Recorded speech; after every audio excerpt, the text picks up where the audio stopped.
ఇప్పుడు మీరు చూస్తుంది విజయవాడ పీడబ్ల్యూడి గ్రౌండ్ స్వరాజ్ మైదాన్లోని అంబేద్కర్ గారి స్మృతివనంలో ఉన్న అంబేద్కర్ గారి గ్యాలరీ. ఇక్కడ అంబేద్కర్ గారి జీవన చరిత్ర మొత్తం పొందుపరిచి ఉన్నది. ఆయన పుట్టుక నుంచి ఆయన సైమన్ కమిషన్లో పాల్గొన్న వేదిక, అట్లాగే రౌండ్ టేబుల్ కాన్ఫరెన్స్, అట్లాగే వివిధ రకాల అంశాలలో అంబేద్కర్ గారి ఉనికిని తెలియజేసే అనేక చిత్రాలు అయితే ఇక్కడ పొందుపరిచారనమాట.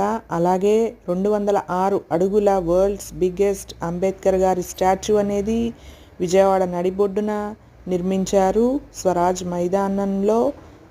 తప్పక వీక్షించండి, పిల్లలకు తప్పక చూపించండి. ఒక్కసారైనా అంబేద్కర్ గారి జీవిత చరిత్ర